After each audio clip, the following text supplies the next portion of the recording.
Don't listen to the voice inside your head. You're doing just fine, you're trying your best. If no one ever told you it's all gonna be okay. We're just people never sleeping over stupid shit. We won't remember in the morning, yeah, we're gonna forget. If no one ever told you it's all gonna be okay. When you lose faith. Cara menganalisis nilai untuk nilai semester 2 untuk kelas 5A ini. Oh, nilai semester 2. Ma ini kerja serius sekali.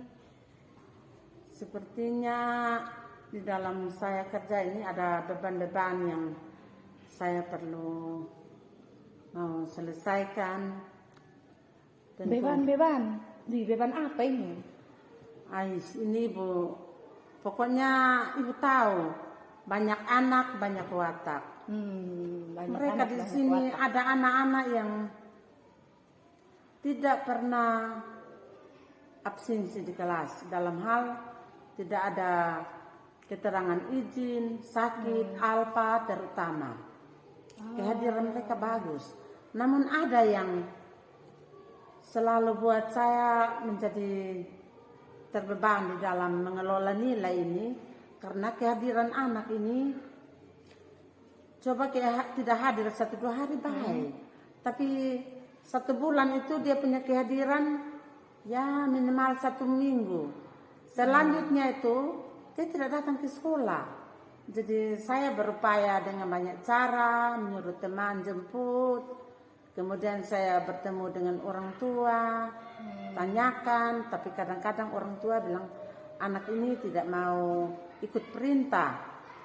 Mungkin dia punya watak agak keras, mungkin dia lebih suka lebih bermain di luar-luar. Dia senang kalau ada kegiatan-kegiatan luar itu dia selalu banyak hadir di sana Ibu. Tapi untuk datang ke sekolah ini agak susah, jarang. Dalam hal untuk mendapatkan nilai ini pasti saya harus pakai cara remedi sudah. Iya. Saya remedi dengan tugas-tugas tambahan yang ada, mungkin gitu teman-teman sudah kerja ya, untuk nilainya saya buat setara dengan teman walaupun dia agak di bawah karena kehadiran. Saya harus upaya karena kalau saya tidak upaya, anak ini dia akan memiliki rasa minder, rasa malu, rasa bagaimana ya, banyak perasaan yang dimiliki. Kalau teman-temannya sudah pindah kelas ke kelas 6, lalu dia umurnya yang sudah begitu mencukupi untuk dia posisi duduk di kelas 6, teman-temannya yang lain masih umur 10 tahun, jalan 11, sedangkan dia ini sudah jalan 12 lebih, masuk 13 tahun. Umur sudah tidak sesuai dengan jenjang kelas. Jadi ya satu-satunya yang saya harus berpacu, berusaha untuk kalau bisa anak ini atas bantuan orang tua membuat dia untuk dia kembali sekolah seperti biasa. Apalagi kalau setelah kami mengerjakan nilai-nilai ini dan kami berupaya untuk bagaimana supaya dia bisa naik ke kelas 6. Iya. Nah, ini dari 3 orang nih, Mak. Jadi waktu Mak kerja nilai ini, Mak sempat bingung atau aman-aman terkendali?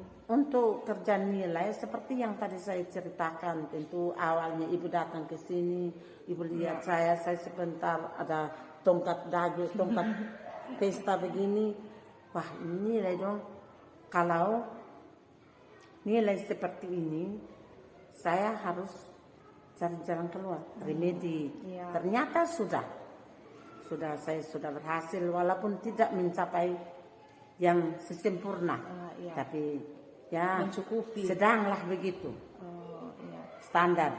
Kalau tujuannya Mak untuk kelasnya Mak ini untuk tahun ini, dia tujuannya apa? Biar semua naik kelas dengan nilai yang maksimal atau naik kelas tapi dengan nilai yang mencukupi. Ya, kalau di sini saya melihat kegiatan belajar di sini bersama dengan anak-anak. Kalau saya melihat di sini dia sudah mencapai 80%, 85%. Karena itu saya berusaha untuk mereka pindah ke jenjang kelas 6. Mungkin yang lain yang beberapa sebagian kecil itu dong termasuk di standar begitu. Mudah-mudahan mereka ketika sudah ada di kelas 6 sudah ada perubahan, apalagi dalam hal kehadiran. Kehadiran supaya tidak membuat teman guru yang di kelas 6 menjadi pusing, bingung, anak ini mau diapakan dia. Iya. Nah, dari ini kelas 5 tahun ini dengan tujuan yang ada itu, keputusan yang Ibu ambil, yang Mama ambil itu berarti Mama yang tadi kehadirannya kurang, minim itu, mereka juga tetap naik. Sudah ada jalan keluar Ibu yang tadi saya bilang. Ada tugas tugas, terus ada remedi khusus untuk 3 orang itu. Sempat Mama berpikir bahwa ada respon dari anak-anak yang kehadirannya bagus dengan anak-anak yang kehadirannya minim begitu. Ada. Sempat terpikir itu. Sempat berpikir. Kalau respon sempat berpikir, saya kadang-kadang saya berpikir karakter anak ini pasti ada unsur kecemburuan di dalam. Mereka berpikir, kok ibu ini setiap kali kita belajar, tapi kok tak tahu sampai pengambilan nilai ini hampir-hampir kita sama. Karena mereka sudah remedi toh, jadi nilai itu hampir sudah mendekati dengan teman-teman yang aktif selama ini. Jadi anak-anak yang teman-teman sekelas mereka itu kadang-kadang mereka datang itu namanya anak-anak, mereka hanya melirik saja begini. Wah, kalau baru datang kami belajar untung. Jadi dengan demikian saya berpikir kalau anak-anak semua karena hanya ingin untuk menyenangkan diri di luar pasti mempengaruhi ini banyak orang. Tapi lebih banyak orang ini tidak menginginkan perbuatan seperti teman-teman mereka. Sehingga mereka harus belajar. Nah, saya tidak jangkau hati anak-anak semua yang ada. Apakah mereka ini bisa membawa bahasa keluar atau ke rumah, menyampaikan di orang tua kok, atau omong dengan guru, teman guru lain. Kok kami punya teman ini kehadirannya tidak betul. Tapi kok dia bisa naik kelas. Nah, itulah satu beban pikiran untuk saya tentang saya punya anak-anak yang mereka mau seolah-olah mau menyampaikan sesuatu kepada saya tapi tidak bisa omong. Bisa omong dari orang ekspresi. lain. Iya. Sekarang begini, Mak. Iya. Pas ada satu materi di ini program guru penggerak, Mak, itu pengambilan keputusan. Nah, dalam pengambilan keputusan ini ada 9 kriteria langkah pengujian kita pun keputusan yang tadi Mak sempat bingung. Jadi Mak mau naikkan kelas anak-anak yang tadi minim kehadiran, tapi di satu sisi respon dari anak-anak yang sering hadir juga pasti punya kasih respon yang ada aura-aura negatif dari ekspresi. Betul. Dari mereka punya ekspresi saja saya tahu. Tapi saya tidak bisa omong karena di depan teman-temannya yang selalu tidak ada. Jadi dari fokus tujuan yang ada adalah itu tadi kan semua maunya naik kelas, semua anak-anak ini bisa naik kelas walaupun dengan kendala yang ada. Nah, dari keputusan itu Mak, ini ada 9 langkah, coba kita sama-sama ini jabarkan, kita sama-sama uji apakah keputusan yang Mama ambil itu sesuai atau tidak. Nah, dari keputusan itu nanti Mama bisa sampaikan di semua anak-anak. Jadi mereka juga bisa terima dengan baik. Oh, ternyata kami punya ibu ambil keputusan begini karena ada dasar Iya, ini. iya, ada begitu. alasan-alasan. Ya. Jadi ini ada 9 langkah. Jadi kita bisa ini uji sama-sama. Kebajikan yang saling bertentangan dari dua pilihan itu nilai apa saya? Nah, ada tadi yang satunya itu semua naik kelas ya. Semua naik kelas sesuai ini apa? Sesuai naik kelas sesuai nilai yang mencukupi, dan yang dua yang tidak, yang minim kehadiran itu ini nilainya didapat dari remedial. Nah, itu termasuk dalam nilai kebajikan apa begitu. Nah, nilai kebajikan itu ada toleransi, ada rasa hormat, ada integritas, ada mandiri, menghargai, ada empati, ada tanggung jawab. Kalau ada memberi nilai lewat remedial, menurut Mbak, kalau tanggung jawab sepertinya masuk di dalam. Saya empati. Ada empati ya, ada rasa empati. Kemudian bisa tanggung jawab. Ada rasa tanggung jawab. Karena perlu untuk ada nilai. Ya, tapi bukan nilainya datang cuma-cuma, tapi Ya, ada dia usaha. punya proses Dia usaha. juga berusaha. Iya, Le. Kalau dari respon anak-anak, sebagian besar anak-anak tadi responnya, nah itu kira-kira masuknya di nilai kebajikan apa? Itu nilai kebajikan ada hormat, santun, kreatif, bekerja keras, baik, kedamaian, kesatuan, peduli, penalaran, kerjasama, keberanian, keingintahuan, kesabaran, keteguhan hati, kemudian ada persahabatan. Kalau dari yang mereka punya respon itu, menurut Mereka punya itu dia masuk nilai apa? Respon terhadap teman-teman yang tidak hadir ini. Bisa Yang peduli juga ya, Mak. mereka bisa Mak juga peduli dengan mereka punya mereka ekspresi juga yang ingin keluar. untuk hidup bersatu dalam hal mungkin satu kelas tidak rasa tidak nyaman kalau mereka yang lain pindah kelas lalu teman-teman ada yang tinggal. Ada yang tinggal. Karena Ya, itu betul. mereka rasa peduli, persatuan juga Persatuan, ada. ya.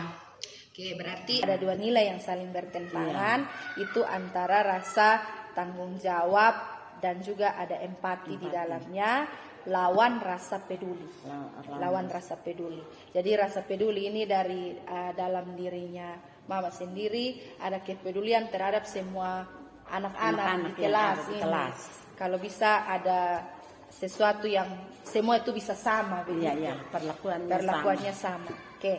Yang kedua, yang terlibat dalam situasi ini tentunya ada ibu Orang sendiri, tua. ada mama pertama, Iya. wali kelas, terus ada orang tua, murid, siswa. Dan guru, teman guru. Oke, siswa, Teman guru. ada teman guru juga yang Ada. dilibatkan. Oh iya. Karena Iya. ibu PA. Oke, ke wali kelas, orang tua, siswa dengan teman guru di dalam ini situasi. Nah, dari yang situasi yang ada ini tadi fakta-faktanya sudah ini Mama sampaikan itu. Yang pertama tadi dari 3 orang ini yang satunya itu karena sakit. Iya. Jadi tidak tingkat kehadiran di sekolah minim. Yang duanya ini karena kebiasaan, Iya, sudah terbawa dari kelas rendah. Ya, dari kelas rendah sampai dengan kelas ini. tinggi. Yang ketiga Kelas karena dukungan dan perhatian orang tua Iya. terhadap ketiga itu anak juga. ini berkurang. Itu Perhatiannya berkurang. Keempat, respon dari teman-teman yang ada di dalam kelas terhadap teman-teman yang tidak, ketiga teman yang tidak ada ini ternyata terbangun. Jadi ada nampak respon dari mereka. Oke, berarti itu fakta-faktanya. Yang berikut kita uji benar atau salah. Uji legal. Nah, uji legal. Ini keputusan yang Mama ambil itu apakah melanggar hukum? Tidak. Tidak. Betul, tidak ada. Berarti dia termasuk dilema etika. Keputusan yang Mama ambil itu apakah melanggar peraturan atau kode etik? Tidak. Oke, dilema. Yang ketiga, uji intuisi. Nah, uji intuisi ini nilai-nilai apakah tindakan yang kita ambil itu berlawanan dengan nilai-nilai yang kita yakini. Contohnya tadi keputusannya semuanya naik kelas. Kira-kira ada satu nilai khusus di diri yang bertentangan. Contohnya Mak mungkin mau bersikap kayak di dalam Mak diri itu lebih menonjolnya sikap adil. Tapi Mak harus ambil tindakan yang semua naik kelas. Itu kan tidak adil. Iya. Jadi begini untuk sampai poin ketiga. Uji Intuisi ini nilai-nilai yang diyakini. Nilai-nilai yang diyakini di sini. Ketika saya memberikan tes remedi dan tugas lain, tapi saya terus omong. Ingat, hanya kali ini saja. Kali berikut saya tidak akan buat untuk membuat kamu seperti kamu rasa enak saja. Sedangkan orang lain ada setengah mati. Tapi mereka tidak berdalih, artinya mereka mengikuti apa yang saya omong. Sehingga nilai-nilai yang saya yakini di Peduli sini, berarti. saya peduli tapi dengan kata-kata dorongan. Iya, ya itu. Supaya dia merubah sikapnya untuk naik pada tingkat kelas 6 lagi. Tidak boleh dia lakukan itu untuk dialami oleh teman atau pengajar orang yang lain lagi. Oke, yang keempat, uji publikasi. Kalau misalkan ini masalah ini kita publikasikan keluar, terus ada nih bukan pihak sekolah, pihak guru lain, bahkan masyarakat juga konsumsi ini kasus ini masalah, menurut Mak apakah bisa atau tidak? Kalau mau uji publikasi, kecuali kita membuat hal-hal yang terlalu luar biasa dalam hal moral, tapi hanya karena membentuk ini anak, tentunya saya merasa tidak sah juga.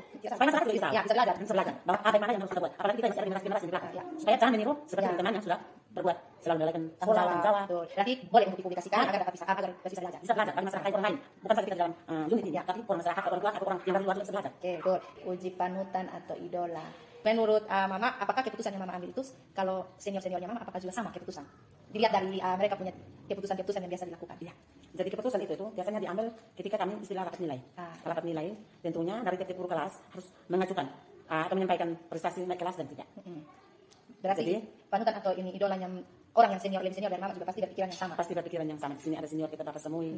Kadang-kadang bilang, kadang-kadang bapak tua pakai bahasa ibu ya. Kamu kesini dia kalau dia ada jenggot, dia punya tubuh pertama, postur tubuh pertama besar. Lebih baik kamu ajar dia supaya dia naik, masih ada jenjang-jenjang lain yang menunggu. Dia punya prinsip seperti itu. Saya punya senior, Pak Stefanus Samoy itu. Ya, terima kasih ya Pak Stefanus Samoy. Oke, berarti itu salah satu panutan atau idola yang diambil pasti punya pemikiran yang sama. Yang berikut paradigma. Nah, ini paradigma ini tadi keputusannya Mama itu semua naik kelas ya, semua anak naik kelas. Maka dari ini keputusan yang untuk semuanya naik kelas itu berdasar pada paradigma apa? Ini ada individu lawan masyarakat. Individu lawan masyarakat ini maksudnya Mama punya keputusan itu baik untuk satu orang, tapi lawannya pada banyak orang. Banyak orang yang kedua rasa keadilan lawan rasa kasihan. Adilnya mau bersikap adil, tapi di satu sisi ada juga rasa kasihan dalam. Kemudian ada kebenaran lawan kesetiaan. Nah, yang benar kemudian lawan yang setia lawan kesetiaan. Terus ada jangka pendek lawan jangka panjang. Jangka pendek lawan jangka panjang ini apa yang kita buat sekarang itu belum tentu yang kedepannya nanti baik. Tapi kita harus ambil untuk yang sekarang. Begitu. Nah, dari keempat ini kira-kira menurut Mama yang pas yang mana? Kalau menurut saya sebaiknya saya pakai poin 2 dan 3. Keadilan lawan rasa kasihan. Rasa keadilan lawan rasa kasihan. Rasa keadilan mau berlaku kalau semua naik kelas itu kan semua harus nilai. Semua punya nilai yang tertentu dari usaha. Nah, itu sudah dilakukan adil. Di satu sisi ada rasa kasihan. Karena ada yang dapat nilai dari usaha setiap hari, terus ada yang dapat nilai pada remedial saja. Kasihan. Berarti ini bisa masuk. Kita keputusan yang tadi semuanya naik kelas itu berdasarkan pemikiran apa, Mak? Mak berpikir berbasis hasil akhir atau berpikir karena aturan atau berpikir karena rasa peduli? Yang saya ada 3 prinsip di situ itu. Kalau hasil akhir dari awal mereka naik kelas 5 itu malah sudah punya tujuan bahwa semua harus naik kelas. Ya, karena tadi saya sudah bilang, anak-anak yang tidak sesuai ini bukan mereka tidak mampu. Soal membaca menulis lumayan, tapi hanya mereka punya sikap malas tidak datang ke sekolah ini yang terakhir. Dan kalau memang sama om berpikir berbasis hasil akhir bisa karena apa? Saya punya angan, saya punya harapan. Apalagi saya bawa mereka dari kelas 4. Dan bawa mereka dari kelas 4 saya sudah lihat sejauh mana kemampuan mereka. Dan ternyata kadang-kadang mereka kalau datang saya motivasi, saya bilang kamu itu bisa, kau bisa, tapi kau punya rasa malas itu yang ada. Ya. Jadi kalau mau ini bisa. Saya berbasis hasil akhir. Ya, betul. Karena tadi tujuannya ini. Iya, saya tujuannya itu. Berikut investigasi opsi trilema. Yang ini dari dilema yang tadi Mama Alang itu. Kira-kira hati yang ini kita sudah tentukan tadi. Nilai yang tentang itu adalah nilai tanggung jawab versus rasa peduli. Kemudian ini yang paling memang itu adalah sekian lawan hasil. Dan prinsip dari keputusan yang diambil itu adalah berbasis hasil akhir. Ini buat keputusan.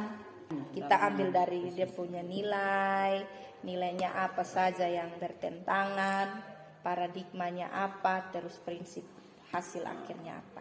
Jadi keputusannya karena berpikir berbasis hasil akhir, maka keputusannya adalah semuanya naik ke kelas 6. Baiklah, berarti keputusan yang Mama ambil itu sudah berdasar, jadi tinggal Mama sampaikan kepada anak-anak semuanya bahwa keputusan yang Mama ambil itu berdasarkan rasa tanggung jawab dan bukan tidak peduli, tetapi ada juga di dalamnya, tetapi karena tanggung jawab dan juga karena hasil akhir, berpikir pada hasil akhir, sehingga keputusan ini diambil. Oke, kalau begitu dari keputusan ini Mama tidak boleh dilema lagi, harus bekerja nilainya harus mulai dikerjakan agar semua anak-anak bisa naik kelas. Ya, tetap semangat. Terima kasih Atas motivasinya, ibu penggerak, ibu terima penggerak kasih. Ya. yang mana kita bisa sama-sama membenahi sekolah kita. Jika anak-anak bangsa yang ada di sekitar kita. Ya, semangat.